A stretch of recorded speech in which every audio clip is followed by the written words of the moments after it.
صبح طیبہ میں ہوئی بڑھتا ہے بارہ نور کا، صدقہ لینے نور کا آیا ہے تارا نور کا، اور تیری نسل پاک میں ہے بچہ بچہ نور کا، تو ہے عین نور تیرا سب گھرانہ نور کا، اور میں گدا تو بادشاہ بھر دے پیالہ نور کا، میں گدا تو بادشاہ بھر دے پیالہ نور کا، نور دن دونا تیرا دے ڈال صدقہ نور کا۔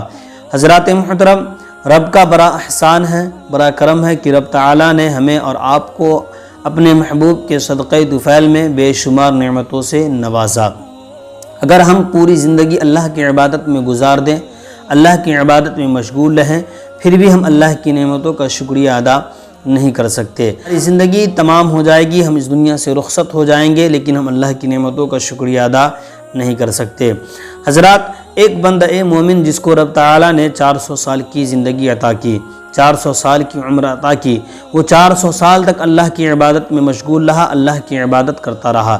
جب اس انسان کے نزاع کا وقت قریب آ گیا، جب اس انسان کے انتقال کا وقت قریب آ گیا، حضرت عزرائیل علیہ السلام اس کی روح کو قبض کرنے کے لیے اس کے پاس تشریف لائے، تو وہ بندہ رب کی بارگاہ میں دعا کرتا ہے، التجا کرتا ہے، مولا مجھے اتنا وقت دے دے، مجھے اتنی مہلت دے دے کہ میں تازہ وضو کرنے کے بعد تیری بارگاہ میں 2 رکعت نماز ادا کر سکوں، اور جب دوسرے رکعت کے دوسرے سجدے میں جاؤں تو میری روح کو قبض کر لیا جائے۔ حضرات محترم، رب تعالیٰ نے اس بندہ مومن کو اتنا وقت دے دیا، اتنی مہلت دے دی۔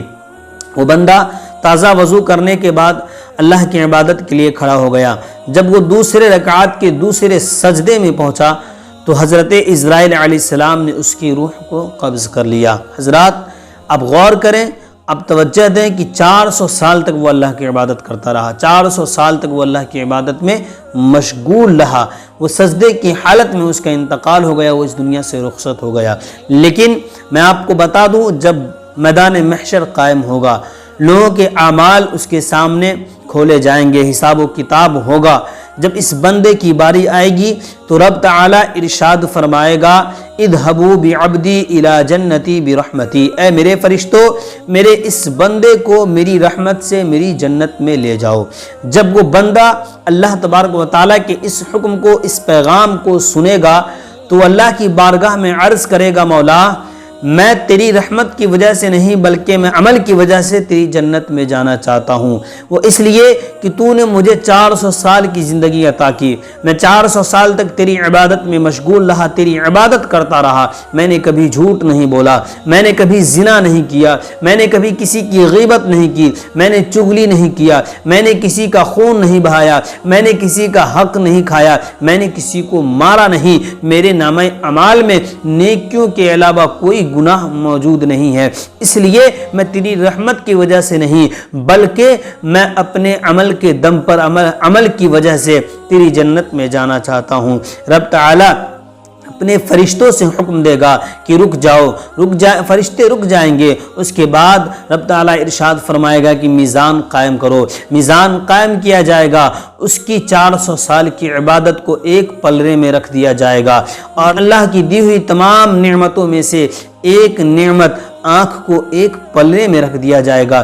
حضرات محترم، اب اس کا اعمال تولا جائے گا تو پتہ یہ چلے گا کہ اس کی 400 سال کی عبادت اللہ کی دی ہوئی تمام نعمتوں میں سے ایک نعمت کے برابر بھی نہیں ہے۔ اللہ تبارک و تعالیٰ اپنے فرشتوں سے حکم دے گا کہ اے میرے فرشتوں، اذهبوا بعبدی الی ناری بعدلی، میرے اس بندے کو میرے عدل کی وجہ سے میرے جہنم میں لے جاؤ۔ جب فرشتے اس کو گھسیٹ کر کے اللہ کی جہنم کی طرف لے جائیں گے تو وہ بندہ مومن پھر رب کی بارگاہ میں عریضہ پیش کرے گا، التجا کرے گا، مولا میں اپنی عمل کی وجہ سے نہیں بلکہ تیری رحمت کی وجہ سے میں جنت میں جانا چاہتا ہوں۔ حضرات محترم، تعالیٰ ارشاد فرمائے گا، اذهبوا بعبدی الی جنتی برحمتی، میرے اس بندے کو میری رحمت سے میری جنت میں لے جاؤ۔ حضرات، میں آپ سے پوچھنا چاہتا ہوں، میں آپ سے سوال یہ کرنا چاہتا ہوں، رب تعالیٰ نے اپنی بے شمار نعمتوں سے ہمیں نوازا ہے،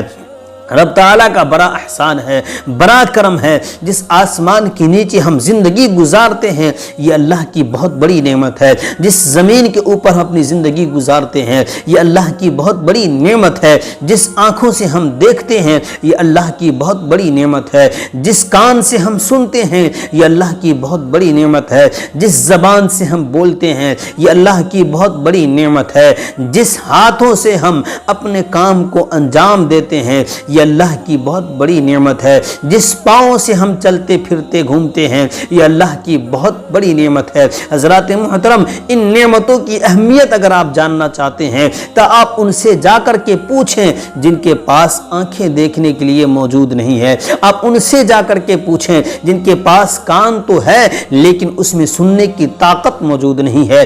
آپ ان سے جا کر کے پوچھیں کہ اللہ کی نعمتوں کی اہمیت کیا ہوتی ہے جن کے پاس زبان تو ہے لیکن اس میں بولنے کی طاقت موجود نہیں ہے۔ اب ان سے جا کر کے پوچھیں جن کے پاس ہاتھ موجود نہیں ہے۔ اب ان سے جا کر کے پوچھیں جن کے پاس چلنے اور پھرنے کے لیے پاؤں موجود نہیں ہے۔ حضرات محترم، ہماری سانسیں چل رہی ہے یہ اللہ کی بہت بڑی نعمت ہے۔ اب ان سے جا کے پوچھیں اللہ کی نعمت کے بارے میں جس کی شادی کو 10-20 سال گزر چکے ہیں لیکن بے اولاد ہیں، صاحب اولاد اب تک نہیں ہوئے۔ آپ اولاد کی اہمیت وہ آپ کو بتائیں گے۔ حضرات، رب تعالیٰ قرآن میں ارشاد فرماتا ہے وَإِن تَعُدُّوا نِعْمَةَ اللَّهِ لَا تُحْصُوهَا، اگر تم رب کی نعمتوں کو شمار کرنا چاہو تو نہیں کر سکتے۔ حضرات، اگر ہماری پوری زندگی اللہ کی عبادت میں گزر جائے، ہم اپنی پوری زندگی اللہ کی عبادت میں گزار دیں، ہم ہر وقت اللہ اللہ کرتے رہیں، ہم اپنی پوری زندگی اللہ کی عبادت میں مشغول رہیں،